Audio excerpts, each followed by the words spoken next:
Buenas noches, hola, buenas noches, ya estamos aquí en línea, puntuales, a las 8 en punto. Hoy ya tenemos nuestro 10º episodio de Moisés cara a cara con Dios. Estamos analizando cosas súper interesantes. Vamos a esperar unos segundos a que todo el mundo empiece a conectarse para poder iniciar. Hoy vamos a tener un corazón, un tema muy especial.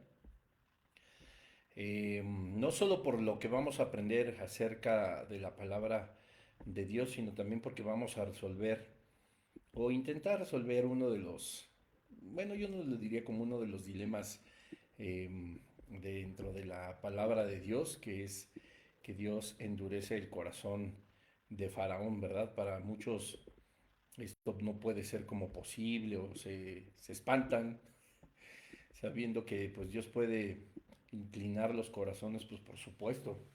Dios dice el libro de los Salmos que todo lo que quiere lo hace, ¿verdad? Y pues quiénes somos nosotros para altercar contra Dios. Esa es la realidad. Déjenme buscarlo porque es un salmo muy bonito. Creo que es el Salmo 137. Bueno, estamos haciendo un poquito de tiempo en lo que todo el mundo se conecta. Buenas noches, mi George.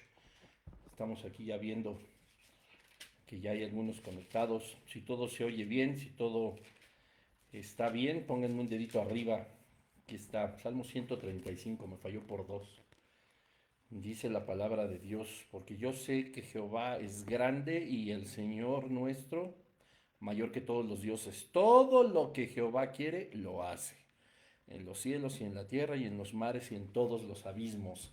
Así que bueno, ya con esa pequeña introducción que incluso aquí podríamos hasta terminar el mensaje de por qué Dios endurece el corazón de Faraón, pues porque él quiso, punto. No, pero sí vamos a estar analizando un poquito de de lo que nos enseña la palabra de Dios. Si tú tienes ahí alguna teoría o algo que nos pueda ayudar a todos a responder por qué Dios endureció el corazón de Faraón, pues puedes apuntarlo ahí en los comentarios. Me da mucho gusto recibirlos, que todos estén empezando a conectarse.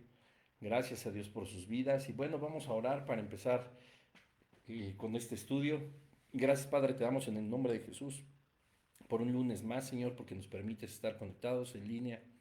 Señor, gracias por tu misericordia, por tu bondad. Gracias por este fin de semana que nos has traído tanto de ti, Señor, de tu espíritu, la fortaleza, el consejo de tu palabra, Padre.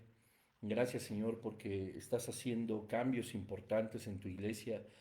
Estás, Señor, moviendo a un despertar, a un genuino despertar de todos los que somos hijos tuyos.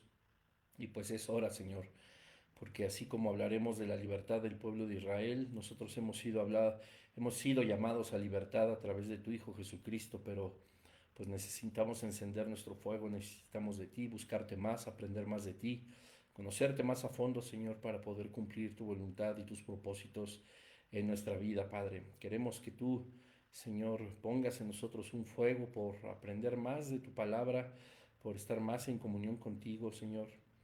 Y te damos gracias, Señor, por un lunes más en el nombre de Jesús. Amén.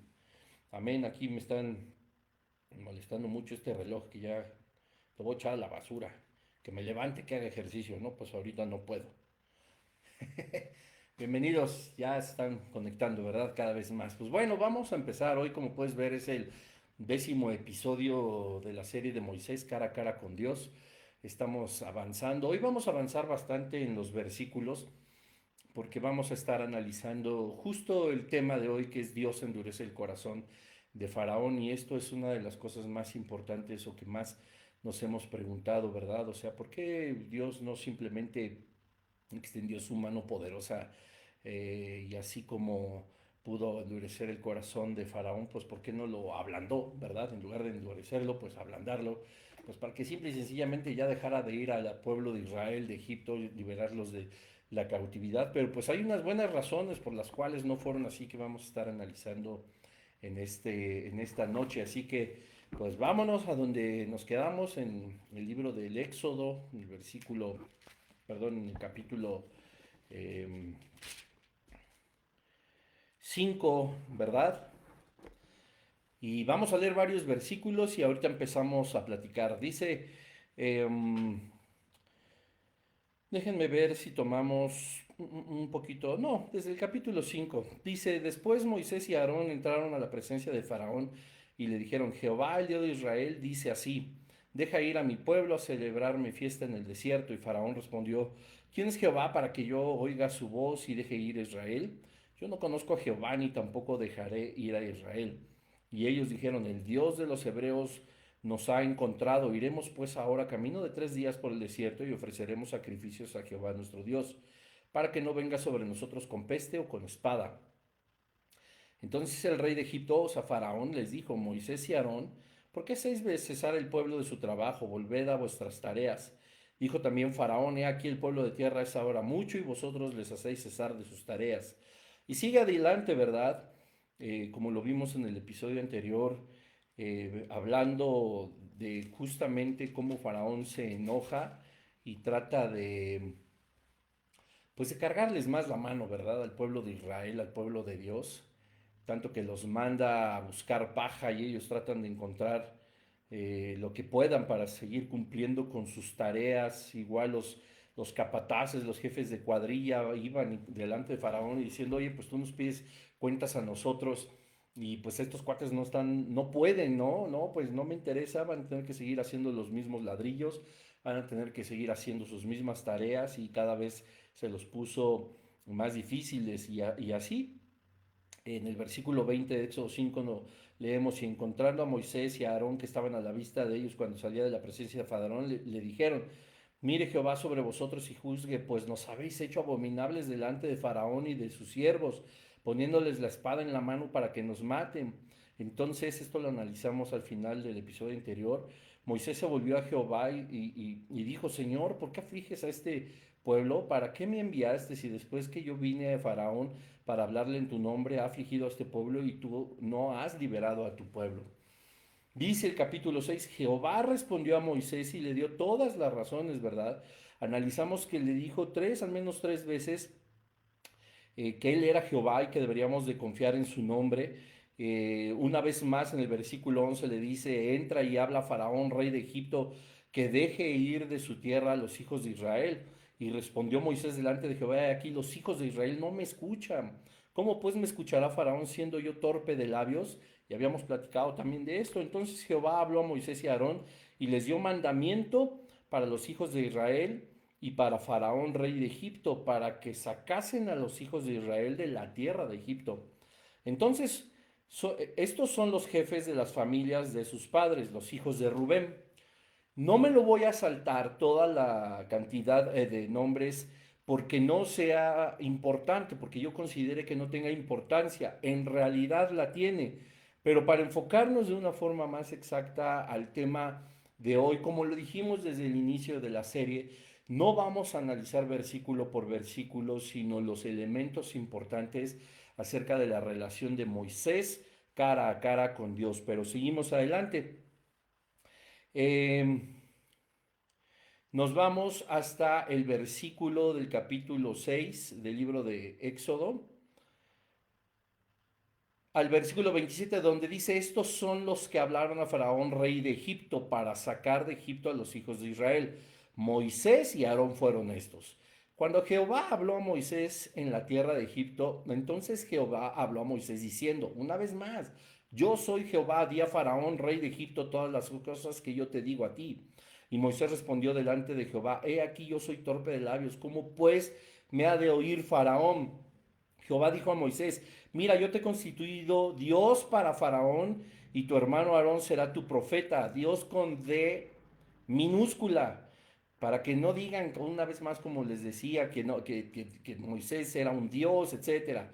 Tú dirás todas las cosas que yo te mandé y Aarón tu hermano hablará a Faraón para que deje ir de su tierra a los hijos de Israel. Y aquí ya viene el tema.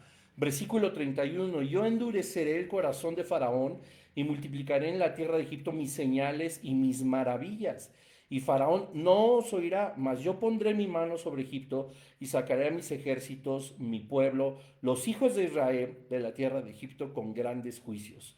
Y sabrán los egipcios que yo soy Jehová cuando extienda mi mano sobre Egipto y saque a los hijos de Israel del medio de ellos.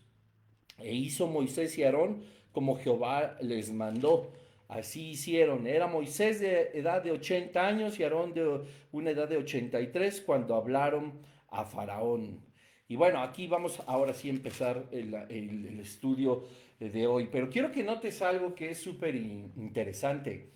Es súper interesante que nosotros nos podamos dar cuenta de que aquellas excusas que le había puesto Moisés a Dios para que no fuera enviado, pues ahora resulta que se las vuelve a decir ya estando en Egipto.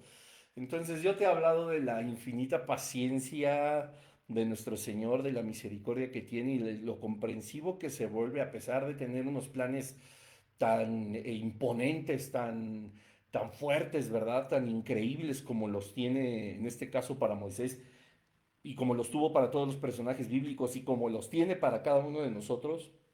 Pues el Señor es sumamente comprensivo, ¿verdad? Dice la palabra de Dios que Él se compadece de nuestras debilidades, o sea, conoce exactamente nuestras inseguridades, estas dudas que nos asaltan porque aún seguimos siendo carne, ¿verdad? Y tiene una vez más paciencia a Dios y le dice, mira, acuérdate, yo soy Jehová y vamos a hacerle de esta manera. No necesitas decirme una vez más que tu forma de hablar es áspera, que tu forma de hablar es tosca, ruda, que no te puedes comunicar bien con la gente o de una forma adecuada porque pues ni te escuchan, ¿verdad? Entonces no te preocupes. O sea, Aarón va a hacerlo una vez más por ti. Yo te hablaré a ti lo que tú has de decirle a Aarón para que Aarón se lo comente y se lo diga a Faraón, ¿verdad? Al rey de Egipto. Y le vuelve a aclarar todo aquello que le comentó cuando había aparecido Jesús, el ángel de Jehová, en la zarza ardiendo cuando estaba cara a cara con él, ¿verdad? Dice, tú dirás todas las cosas que yo te mandé y Aarón tu hermano hablará a Faraón para que deje ir de su tierra a los hijos de Israel. O sea, el objetivo era el mismo. Y aquí viene, y yo endureceré el corazón de Faraón y multiplicaré en la tierra de Egipto mis señales y mis maravillas. Bueno, vamos a entrar en materia con el estudio, pero también quiero hacer un paréntesis y espero no enredarlos más.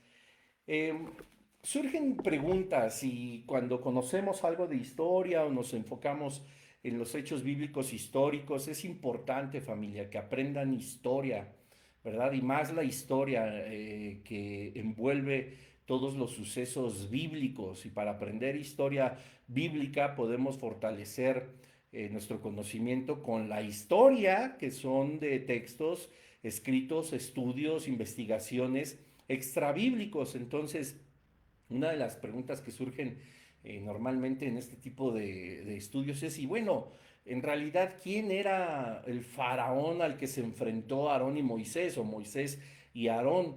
Y hay muchas teorías y hay, pues, volvemos a lo que habíamos platicado en algunos episodios anteriores, pues vemos que la película, ¿verdad? Tan famosa de Charlton Heston, eh, ¿sí es él? Bueno, si no es él, ahí corrígenme en los comentarios.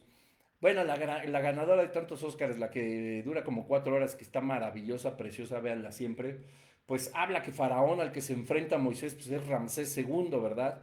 Pero, pues la historia en la realidad no nos dice categóricamente que el Faraón al que se enfrentó Moisés haya sido Ramsés II. Es un tema de debate entre historiadores y estudiosos de la Biblia. La Biblia pues no menciona explícitamente el nombre de Faraón, pero sí proporciona algunas pistas que pues nos llevan a más o menos considerar años, eh, algunas cuentas. Yo me atreví pues a incluso hacer mis propias cuentas. Así que bueno, en este paréntesis trataré de mostrarte lo que los estudiosos dicen acerca de la identidad de aquel faraón al que se enfrenta Moisés. Recordemos que no es el mismo que quería su cabeza, ¿verdad? El que quería matarlo porque Moisés había asesinado a un soldado egipcio.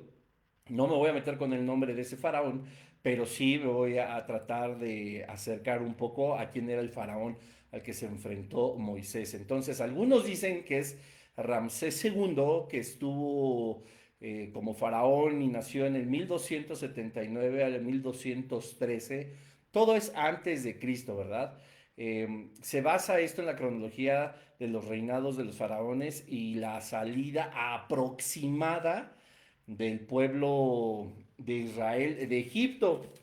Y tenemos dos pistas que nos los muestran. Voy a tomar un poquito de tiempo, pero vean que es bien interesante. Entonces, en Éxodo 1:11 nos dice, entonces pusieron sobre ellos comisarios de tributos que los molestasen con sus cargas y edificaron a Faraón las ciudades de almacenaje, Pitón y Ramsés, ¿verdad? Y luego el mismo libro del Éxodo en el capítulo 12, pero en el versículo 37 nos dice esto. Partieron los hijos de Israel de Ramsés a Sucot como 600,000 hombres de a pie, sin contar los niños. Aquí habla obviamente de las fechas aproximadas y la cronología de los reinados de los faraones, pero no está diciendo que los nombres o el nombre del faraón sea a Ramsés, ¿no? Porque además, como para... eh,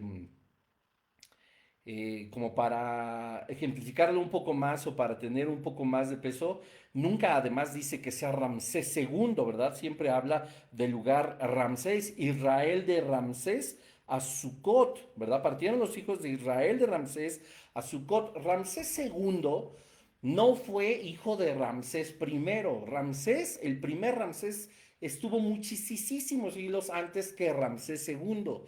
Es decir, el tomar el nombre y hacerlo consecutivo, es decir, segundo, tercero, cuarto, no significaba que fuera la descendencia inmediata de cada uno de los faraones, sino tomaban ese nombre. Vamos a ponerlo, no me gusta el ejemplo, pero pues ni modo, lo tengo que hacer, como los papas católicos, ¿verdad? Juan Pablo II no es el sucesor del Papa anterior Juan Pablo I, ¿verdad? Hace muchos años, antes de que Juan Pablo fuera Juan Pablo II, hubo un Papa que se llamó Juan Pablo. Ahora se llama Juan Pablo I porque fue el primero posteriormente. Después de otros papados, se puso su propio nombre Juan Pablo II, Benedicto XVI. No es que hubo 16 papas antes de él y él seguía llamándose o seguiría con la continuidad de los números para determinarse como Benedicto XVI, sino que a lo largo de la historia ha habido en este caso 16. Ah, bueno, pues lo mismo pasa con Ramsés, ¿verdad? Qué curioso que los más paganos y herejes de la historia pues tengan números consecutivos, bueno, o tengan ese tipo de semejanza.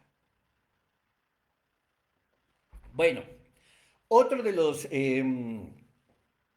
faraones candidatos a ser nombrados como los que se habían enfrentado a Moisés es Merneptah. Merneptah se llama, que él vivió del 1213 al 1203 antes de Cristo.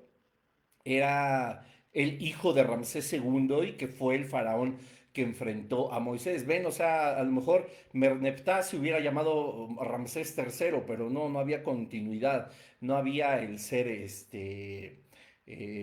como les explicaba, que tuviera la continuidad numérica, ¿verdad?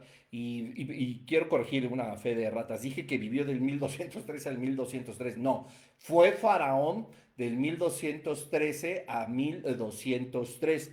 Había pues, algunas teorías también en la geografía y en la arqueología que muestran a Seti I, que fue del 1290 al 1279 antes de Cristo. Piensan que Seti I fue también el que enfrentó a Moisés, basados una vez más en la ubicación de las ciudades mencionadas en Éxodo 1:11 y 13:20.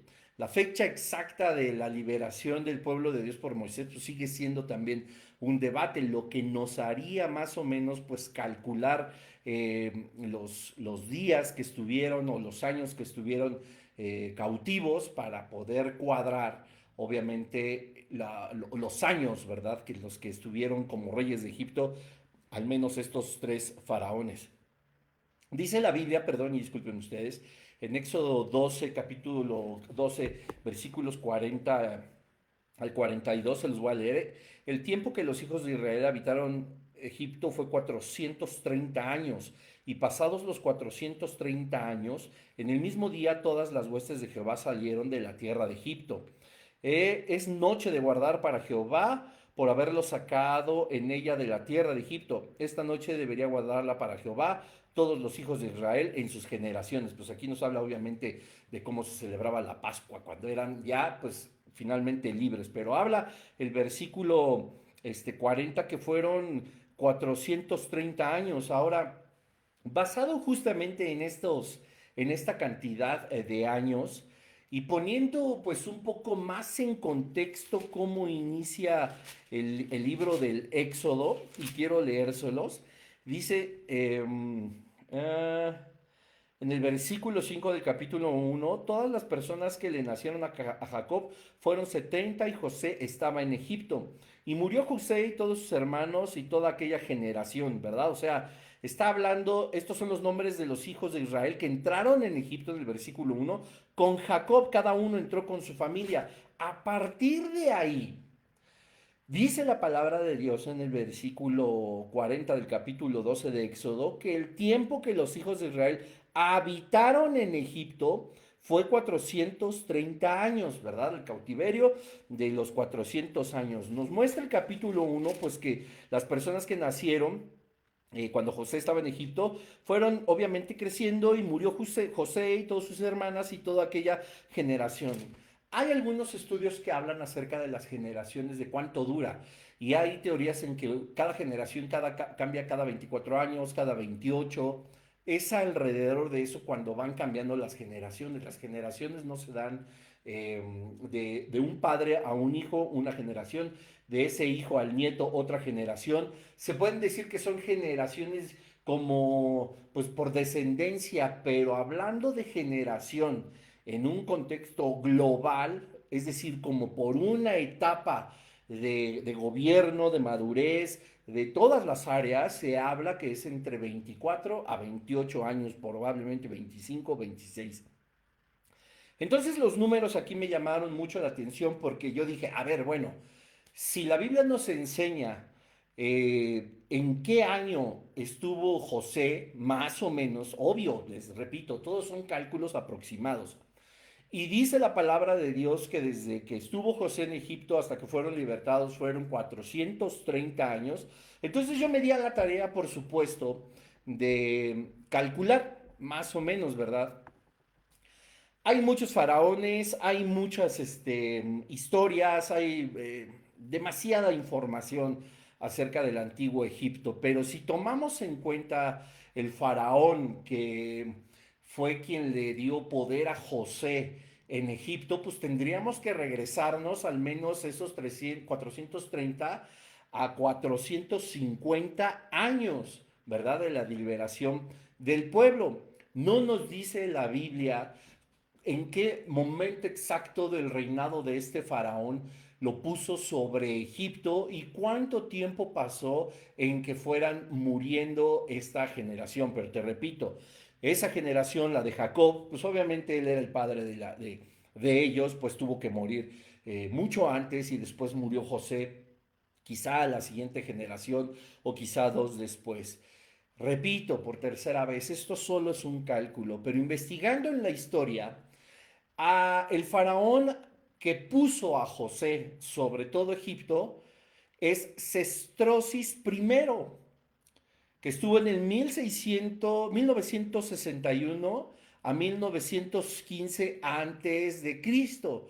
Si fue José en el año, vamos a suponer, 1925, es decir, cuando Sestrosis primero contó con José, digamos, a la edad más o menos de entre 30 a 35 años del faraón, Sesostris primero, entonces tendríamos que concluir que alrededor del año 1925 antes de Cristo fue que pusieron a José a cargo de Egipto. Si ahí le sumamos los 430 años más una generación quizá alrededor de 450, 55 años para redondear números, entonces nos dice la, los cálculos, ¿verdad? Que la liberación tuvo que haber sido en el 1450 antes de Cristo. Digamos que José estuvo a cargo unos 40 años, más o menos nos dan entonces 430 años de esclavitud, ¿verdad? Entonces, si nos da esa cifra, más o menos tendríamos que concluir que el faraón que estuvo a cargo fue alrededor del 1450, 1400 antes de Cristo. Lo que nos pone, pues, como candidato más cercano y más oficial a Tutmosis III. Pero, porque él estuvo entre el 1479 al 1425. Pero si nos acercamos todavía más a un cálculo, entonces tendríamos que decir que el faraón que se estuvo enfrentando a Dios a través de Moisés es Amenhotep II, que cumple más o menos los años del 1425 al 1400 antes de Cristo en su reinado y que pues haciendo una vez más las sumas, y en este caso pues, sé que suena ilógico, la resta porque el conteo de años va al revés, antes de Cristo va de más a menos y después de Cristo va de menos a más, pues entonces nos tendría que dar más o menos este cálculo del 1450 antes de Cristo. Entonces estamos con dos finalistas, Tutmosis III y Amenhotep II. Si quitamos a lo mejor esta variación de 50 años, tendría que ser Tutmosis III. Si se la pusiéramos, si tuviéramos que ponérsela, contando en que a lo mejor Sesostris primero, ya en sus últimos años fue que puso a José por sobre Egipto, entonces tendría que ser Amenhotep II, ya que estuvo del 1425 al 1400. Ahora, como los grandes estudiosos de la historia, que yo no lo soy, y los grandes y súper grandes estudiosos de la Biblia, que espero llegar a ser algún día con la ayuda del Espíritu Santo, no se ponen de acuerdo, seguramente batearían de home run mi cálculo.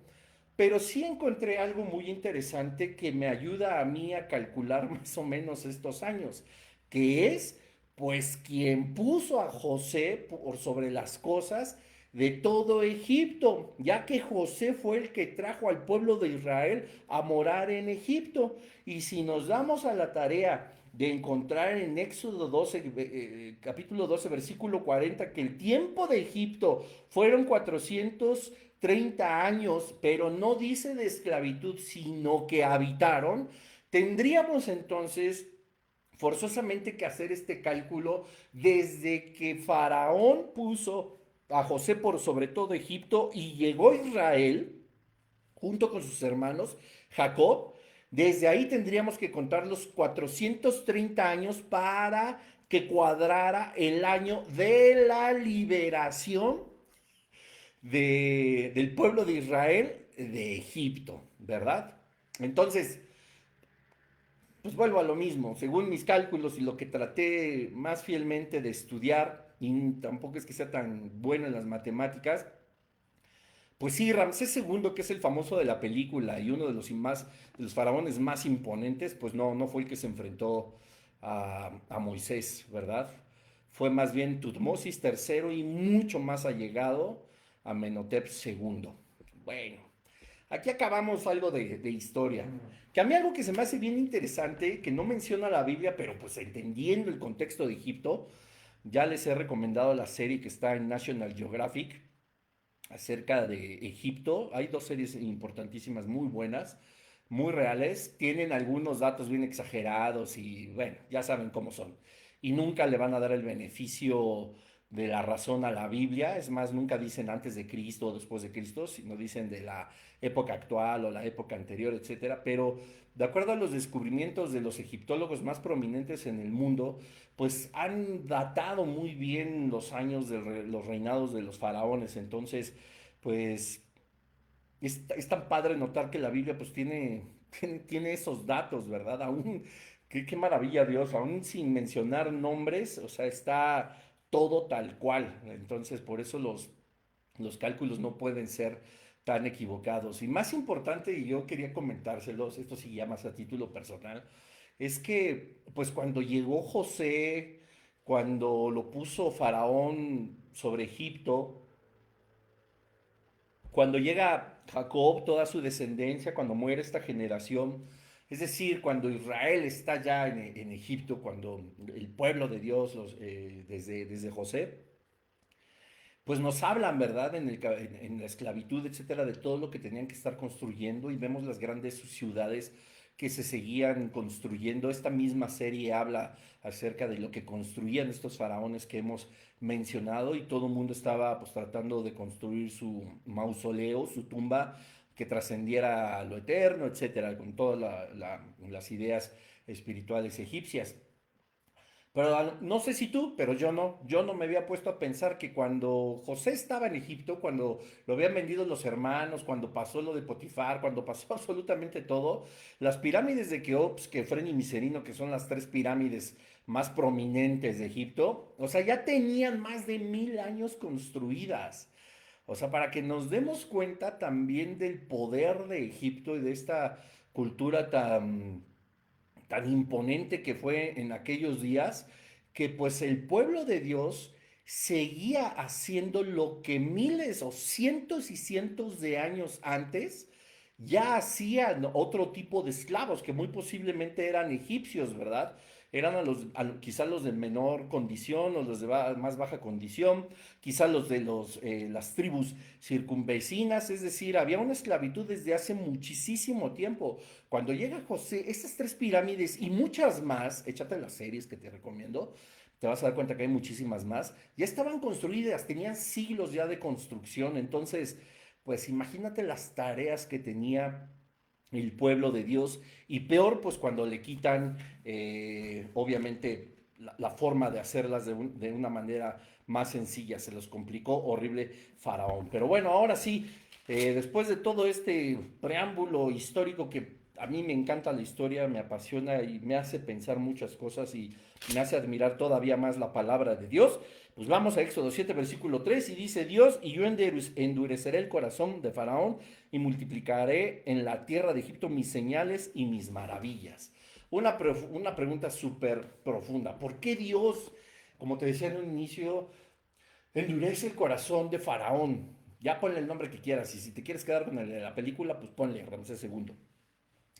Y hay buenas razones, ¿verdad? Y algunas parecieran que no tienen como un suficiente peso teológico, pero la realidad es completamente otra, ¿no? Además, creo que se conectaron un poco tarde, pero les leía el Salmo 135, que nos hace pues, reflexionar más en cómo y por qué hace Dios las cosas. Y pues bueno, si llegaste tarde, déjame leértelo desde el versículo 5 que dice, porque yo sé que Jehová es grande y el Señor nuestro mayor que todos los dioses. Todo lo que Jehová quiere lo hace en los cielos y en la tierra y en los mares y en todos los abismos. Grábate esto, Salmo 135, versículo 6. Todo lo que Jehová quiere lo hace. Y como nos enseña también palabra de Dios, el barro le dirá al alfarero, ¿por qué me hiciste así? O sea, la doctrina de la soberanía de Dios es algo que debemos de estudiar y que debemos de comprender perfectamente. Y es algo maravilloso porque va a traer como consecuencia que tú agradezcas cada vez más cada suceso en tu vida que está bajo el control de Dios, como absolutamente todo, porque Él es un Dios soberano y lo ha determinado de esa forma. Y la gratitud, escucha bien lo que te voy a decir, es una evidencia del reconocimiento de la soberanía de nuestro Dios. Grábatelo. Entonces, según la Biblia y específicamente el libro del Éxodo, pues Dios endurece el corazón de Faraón por varias razones. Te quiero enumerar algunas. Primero, y es una de las más imponentes, pues para demostrar su poder, ¿verdad? Dios quería mostrar su poder y autoridad sobre Egipto y su faraón y nos lo dice el versículo 3. Dice, yo endureceré el corazón de Faraón y multiplicaré en la tierra de Egipto mis señales y mis maravillas. O sea, Dios tenía como una intención clara mostrar su poder. Entonces aquí en este momento podemos concluir que si Dios no hubiera endurecido el corazón de Faraón, hubiera dicho Faraón, órale pues ya lleguenle, váyanse, ¿no? Agarren todo lo que quieran porque se acuerdan que era una promesa de Dios, lo vamos a recordar cuando veamos ahora sí el Éxodo, ya no falta mucho. De hecho es prácticamente, estoy casi seguro, si Dios lo permite, que es la siguiente semana. Vamos a ver cómo se fueron con riquezas. Entonces Faraón hubiera dicho, pues bueno, ya váyanse, ¿no? Pero Dios quería mostrar su poder. No lo hubiera podido hacer si hubiera llegado Moisés, oye, que dejes ir a todos. Va, ya lleguenle, dejen todo lo que estaban haciendo, no hay problema, déjenlos aquí tirado todo. Y pues váyanse, ¿verdad? A honrar a su Dios, a presentar sacrificios, alabanzas, a hacer fiesta para Él allá en el monte, en el desierto, ¿verdad? A 3 días de camino. Dios no hubiera podido mostrar su poder. Dios tiene un propósito. Vuelvo a lo mismo, Salmo 135, versículo 6. Todo lo que Dios quiere lo hace y Dios quería mostrar su poder. ¡Ay, qué soberbio! Ya sabemos que era Dios, que era todopoderoso. ¿Qué necesidad tiene de mostrar su poder? Para allá vamos.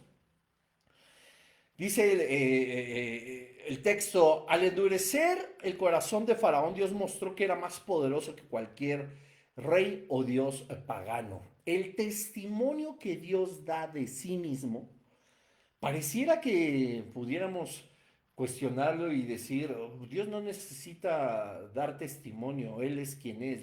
Él decía, yo soy el que soy, yo soy el gran yo soy, ¿no? El que siempre he sido, el que es y el que será, ¿verdad? O sea, que falta a lo mejor de, no sabría cómo definirlo, pero ¿por qué tendría Dios necesidad de mostrar su poder? Pues sí, yo estoy de acuerdo a lo mejor en esa pregunta. ¿Y qué necesidad tenía Dios de dejarnos también este libro?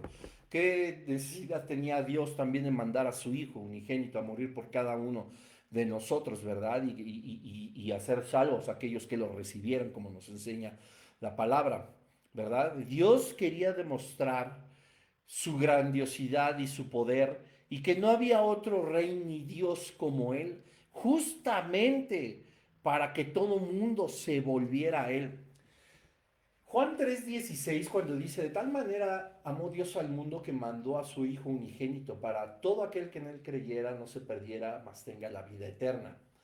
¿Verdad? Y la Biblia nos enseña que Dios igual pues mandó a Jesucristo no para condenar al mundo, sino para que el mundo fuera salvo por él. Ese Dios que en esta dispensación de la gracia está operando es el mismo Dios de hace miles de años, ¿verdad? Y es el mismo Dios que le mostraba a todos por igual quién era Él para que pudieran acercarse a Él y reconocer a Dios como el Dios verdadero y no a cualquier rey o pseudo Dios como se creían los faraones.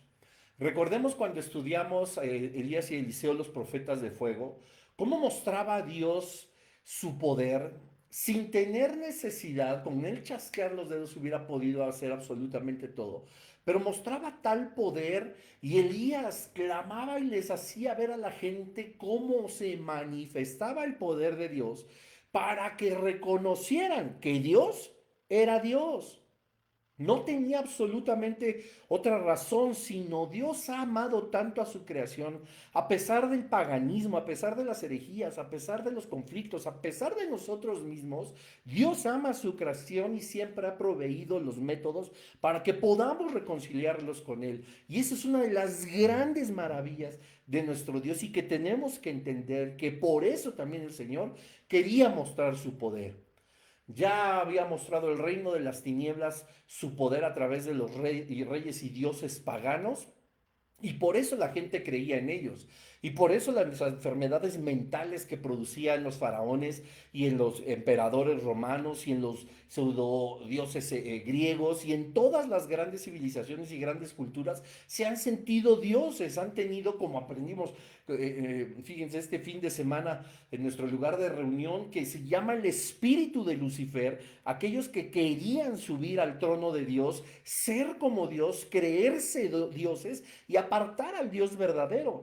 Hace unos momentos estaba platicando con Juan, con mi hijo, y estábamos diciendo, ¿verdad? O sea, ¿cómo es posible que la humanidad saque de la ecuación a Dios y que de ahí venga toda la maldad y que de ahí venga todo el padecer y que de ahí venga absolutamente todo aquello que está completamente mal en el ser humano, ¿verdad? O sea, y que no va a haber nada que pueda restaurarlo, no va a haber nada que pueda llenar ese vacío, no va a haber nada que pueda hacer cambiar al ser humano de esta perversidad, de esta maldad, sino solo Dios mismo. La falta de Dios en la ecuación de la vida es lo que ha corrompido el mundo desde aquella época. Hace un par de horas quizá, también leyendo estuve viendo que en Estados Unidos ya se está haciendo una invitación para gente de alumnos de secundaria que hablen con los papás, que muestren unos escritos y que llenen un formulario para que una vez al mes o de una forma más cotidiana dentro de las escuelas se empiece a enseñar el satanismo y los beneficios que puede traer esto. Incluso las imágenes de la estrella de 5 picos con el carnero, parece hasta como de un carnerito de peluche y toda, ¿cómo podríamos decirlo? Con una imagen pues que no ofende, con una imagen que no te preocuparía en lo espiritual, etcétera, etcétera. Y ya este mundo se está yendo pues literalmente a la basura, ¿verdad? Estamos a nada de que el Señor venga a arrebatar a su iglesia y que empiece la tribulación, ¿verdad? Que empiece este orden demoníaco a través del anticristo, a través de las bestias, etcétera, y que todos aquellos que no creyeron en el Señor en esta dispensación de la gracia, pues tengan que reconocerle después, cuando empiece ahora cuando termine la dispensación de la gracia, y tengan que atravesar, ¿verdad?, esta tragedia de los 7 años hasta que Jesucristo vuelva una vez más. Entonces, vemos la importancia de cómo Dios necesitaba endurecer el corazón de Faraón, y no porque no pudiera hacerlo de otra forma, compréndanlo, sino eso es lo que determinó hacer Dios para mostrar que era más poderoso que cualquier rey o dios pagano. Esto incluye, por supuesto, el propósito de la salvación. Si no se hubiera endurecido, como les diría, pues no hubieran mostrado, obviamente, pues como el ánimo, como la conciencia, esa es la palabra que estaba buscando decir. Ok, sí fuimos salvos, sí nos salvó el Señor, sí se cumplió la promesa que le hizo a Abraham, sí se cumplió aquello que dijo Dios a Abraham, y vamos a verlo en Génesis 15, por favor, para no estar hablando al aire, y corroborar que Dios había sido fiel al pacto abrámico, a una de las promesas dentro de este pacto, ¿verdad? Entonces Génesis 15 versículos 3 y 14 dice: entonces Jehová dijo a Abraham: ten por cierto que tu descendencia morará en tierra ajena y será esclava allí, será oprimida 400 años. Mas también la nación a la cual servirá juzgaré yo. Alerta roja. Motivo: Dios endurece el corazón de Faraón. Alerta, alerta. ¿Qué dice el versículo 14? Mas también a la nación a la cual servirán juzgaré yo, y después de esto saldrán con gran riqueza. Había un orden. Primero le dice: van a padecer. No porque Dios los fuera a maldecir de esa forma. Dios conoce lo que va a suceder. Conoce perfectamente qué habrá de acontecer, y le está diciendo: mira, voy a mostrarme como un Dios fuerte y te he prometido una descendencia, pero tengo que decirte que tu descendencia estará bajo esclavitud 400 años, pero después llegaré yo y salvaré a esa nación. Ahí está un plan de salvación que tenía que llevarse a cabo sí o sí, solamente si el corazón de Faraón se endurecería, porque de otra manera el pueblo de Israel hubiera dicho: ah, bueno, no nos salvaron, simple y sencillamente ya nos dejaron ir. Tenía que haber esta batalla, tenía que haber esta oposición. Tenía el pueblo de Israel que comprender que el poder de Dios se estaba manifestando de tal forma que lo que clamaron durante generaciones y generaciones, siglos y siglos, estaba llevándose a cabo en ese momento, que era rescatarlos, que era salvarlos. Pero cosa maravillosa como punto adicional para que Dios endureciera el corazón de Faraón.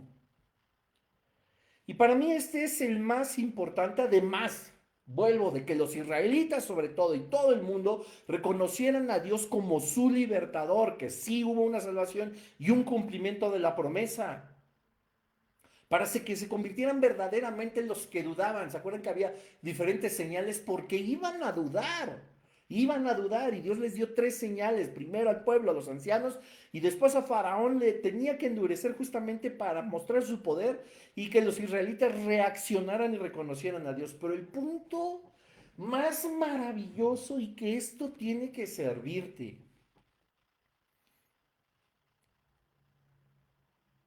tenía Dios que juzgar a Egipto. Dice Génesis 15 en el versículo 14, mas también a la nación a la cual servirán, juzgaré yo, y después de esto saldrán con gran riqueza. Dios tenía que endurecer el corazón de Faraón porque tenía que haber una consecuencia de todo lo que Egipto le hizo al pueblo de Dios. Tenía que haber una consecuencia de todo lo que le han hecho a los hijos y a las hijas de Dios. Cuando tú oyes que Dios sale en defensa de sus hijos, tenlo por seguro. Cuando Dios dice, tú no te vengues, déjame a mí, la venganza es mía, dice el Señor. Tú tranquilo, estad quietos y probad que yo soy Dios. Si Dios no hubiera endurecido el corazón de Faraón y hubiera dicho, bueno, pues váyanse, ¿de qué manera iba a juzgar Dios todo lo que había hecho Egipto sobre el pueblo de Dios? Dios quería juzgar a Egipto por su idolatría, por su herejía, por su dureza y sobre todo por la opresión a su pueblo. Les hizo daño 430 años. 400, pues, digamos que los 30 son los que hablamos al inicio, donde José estaba mediando las cosas hasta que murió toda esa generación. Dios tenía como objetivo juzgar a Egipto. No lo iba a dejar sin castigo. Dios hace tales cosas por su iglesia, por aquellos que se meten con nosotros. No sé si lo voy a encontrar, pero quiero leerles algo.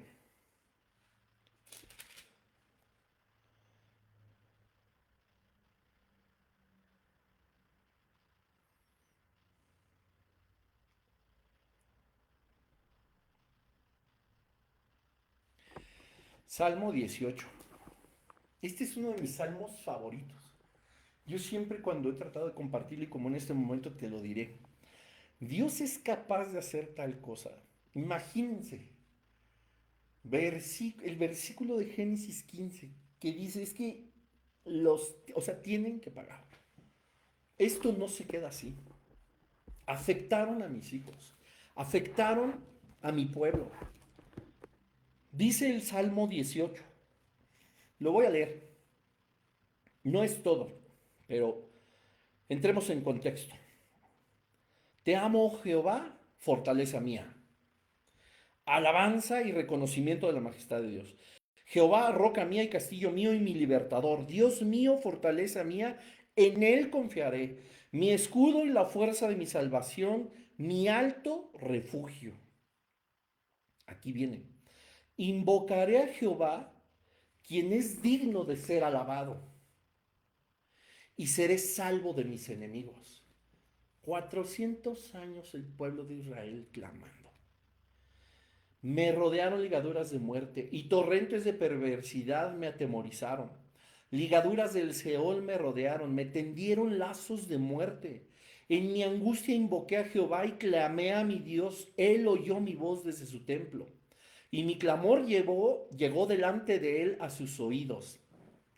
Ya. 400 años de opresión, Génesis 15, del 13 al 14.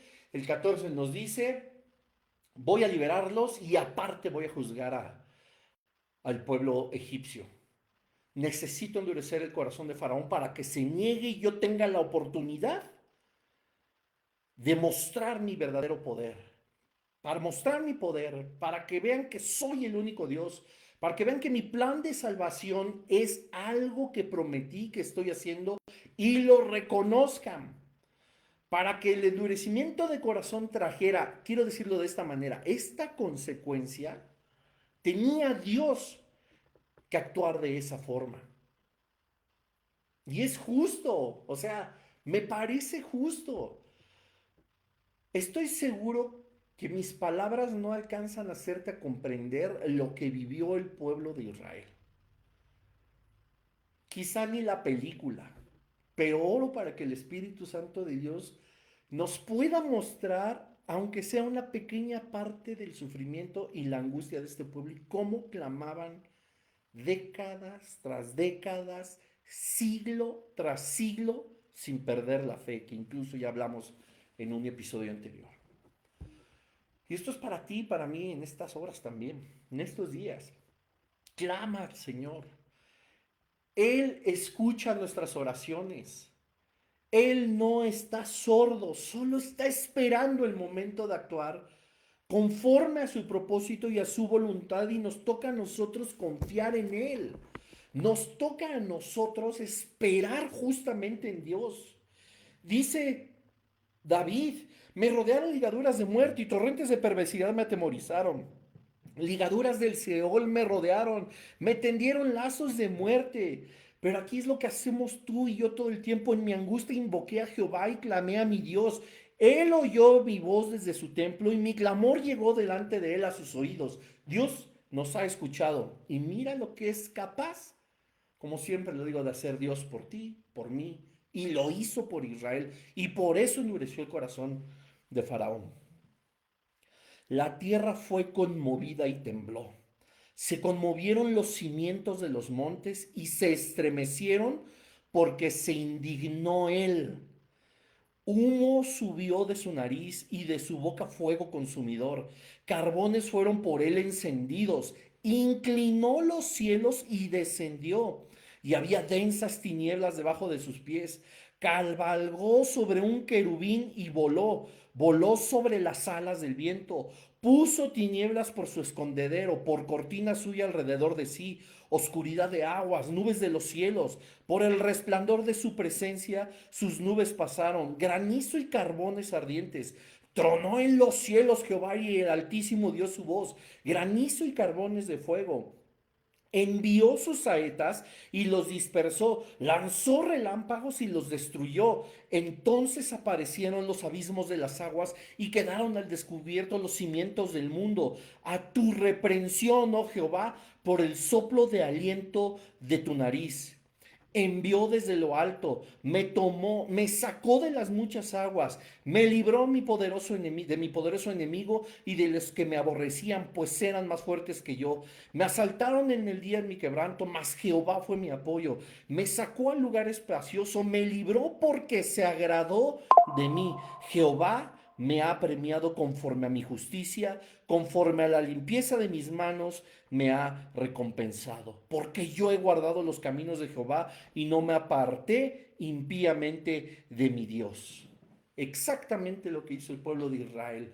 Y cuando dice Génesis 15:14 que él va a juzgar Egipto, es porque Dios estaba indignado con todo lo que le habían hecho a su pueblo. No podía permitir Dios que Faraón y Egipto se salieran con la suya, por decirlo en términos claros. Y algo que es importante destacar, y con esto quiero terminar. La Biblia no sugiere que Dios obligó a Faraón a hacer algo en contra de su voluntad. Faraón era orgulloso. Faraón era y creía ser un Dios. ¿Y se acuerdan cuando leímos quién es Jehová? ¿De quién me hablas? El único Dios soy yo. Con esa soberbia, Dios dijo, ah, sí, bueno. Su corazón estaba endurecido, pero el continuo endurecimiento a través de las plagas que Dios envió, y no nos da tiempo ahorita ya de leerlo, esto te lo dejo de tarea, lee todas las plagas, en todo momento Faraón se mantuvo soberbio. Eso ya no fue cosa de Dios, por decirlo así. Simple y sencillamente, Faraón se endureció a sí mismo. Ay. Éxodo capítulo 8, versículo 15.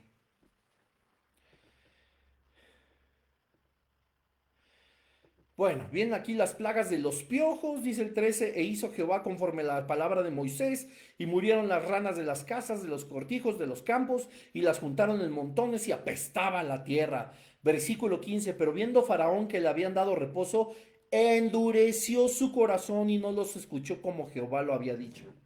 Aquí no dice que Dios lo hizo. Aquí dice que el continuo endurecimiento, la continua falta de voluntad de liberar al pueblo de Dios ya era culpa de Faraón. Era su propia soberbia.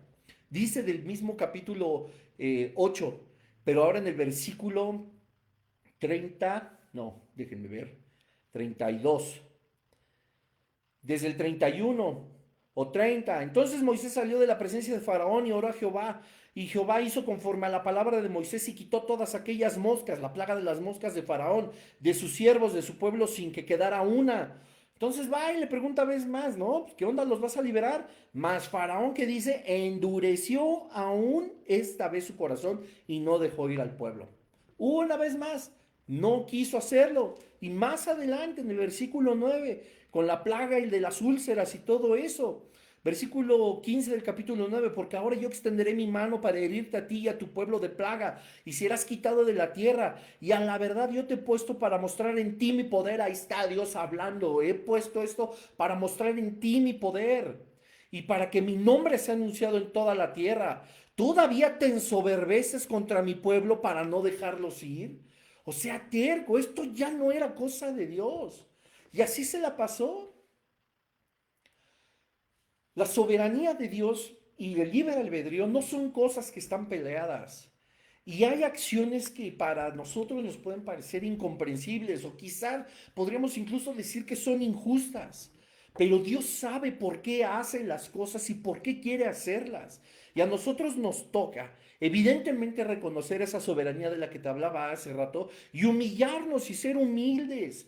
Humillaos delante de Dios, dice su palabra, delante, bajo su mano poderosa. Si esto hubiera hecho Faraón, él ya hubiera podido Dios mostrar su poder y hubiera terminado con todo el asunto, pero Dios sabía que la soberbia de Faraón, que todo su orgullo estaba por encima, que esa rebelión en contra del Dios verdadero iba a continuar, y la Biblia ya no dice, y Dios siguió endureciendo su corazón. Dice que Faraón, él mismo lo endurecería. Tomar decisiones humanas, libre albedrío y la soberanía de Dios de cómo ha determinado que las cosas pasen, no tienen consecuencias negativas. Son decisiones complicadas, pues claro, cuestiones que los teólogos deben de estudiar, por supuesto, pero la teología tan maravillosa que es, puede resumirse en cosas tan sencillas: someternos a Dios. Si Dios nos está mostrando quién es Él, su poder, o en este caso a Faraón, se está poniendo pruebas en nuestras vidas, las cuales nos están costando, por supuesto, mucho trabajo enfrentar y afrontar. Debemos descansar en que Dios tiene el control también de eso. Dios lo está permitiendo por una razón. Y a nosotros nos toca confiar en Él y que nuestra determinación, nuestro libre albedrío, no se vaya por la rebelión, por la soberbia, por el egoísmo, por el yo puedo, no te necesito, sino que en ese libre albedrío tenemos la libertad para someternos a la mano poderosa de Dios y a su voluntad. Porque, repito, Salmo 135, versículo 5. Todo lo que Dios quiere hacer, lo hace. En los cielos, en la tierra y en los mares. Tan, tan. Espero que les haya sido de bendición, familia. Damos gracias al Señor, damos gracias al Espíritu Santo por el estudio de su palabra. Señor, síguenos mostrando tu poder, tus maravillas, Señor. Sigue adelante ilustrándonos con la maravillosa vida de tu siervo Moisés, Padre, pero por sobre todas las cosas, con la maravillosa existencia de tu soberanía, de tu personalidad, con la maravillosa presencia de tu Espíritu Santo, Señor, y el ejemplo de Jesucristo. Estamos tan agradecidos, Señor, por estas lecciones que de verdad queremos que den fruto en nuestra vida, Señor. Queremos que esta semilla pueda ser de mucha bendición para nosotros y para las personas que nos rodean. Gracias, Señor, por un lunes más y si tú lo permites, seguiremos adelante el próximo lunes mostrando, Señor, que tú eres el Dios verdadero, el Dios de la Biblia, aquel Dios que ha creado los cielos, la tierra, que en su voluntad soberana, tan llena de misericordia, de amor, hace lo que siempre ha querido. Hoy nos sometemos delante de ti, Señor. Bajo tu mano poderosa nos humillamos y te decimos, así, Señor, como a pesar de los siglos, la fe y la esperanza del pueblo de Israel no se quebraron, de esa misma manera hoy fortalecemos nuestra fe sabiendo que tú vendrás, Señor, que nuestro clamor ha subido a tu trono y, Señor, que todo aquello que nos ha hecho daño, tú no nos dejarás avergonzados, sino que huirás desde tu santo trono y tomarás cartas en el asunto, Señor. Nos has pedido que estemos quietos y que probemos y veamos que tú eres Dios y que la retribución, Señor, siempre ha de ser tuya. Padre, te amamos, te bendecimos, te exaltamos, oramos en el nombre de Jesús. Amén. Amén, familia, que Dios les bendiga. Nos vemos la siguiente semana, si Dios lo permite. Compartan este video, ya saben, mañana a las 8 de la noche se sube en la plataforma de YouTube. Eh, Pronto les mandaré un nuevo estudio, un plan de estudio de la app de YouVersion. Ya tenemos una vez más acceso porque hubo unos cambios ahí para colaboradores y gracias al Señor nos dio la oportunidad de seguir colaborando. Así que ahí estamos al pendiente. Les recomiendo también en la página de YouTube, en los podcasts y aquí mismo en este perfil de Facebook, no en Instagram, sino en Facebook. En Instagram no está. El mensaje que dimos la semana pasada para varones, pero que toda la iglesia tiene que escuchar, que se llama Protegiendo la Semilla. Espero que sea de bendición para todos. Compártanlo, denle like, comentarios, preguntas, todo lo que necesiten. Estoy para servirles. Y pues que Dios les bendiga. Que tengan una muy bonita semana. Bye bye.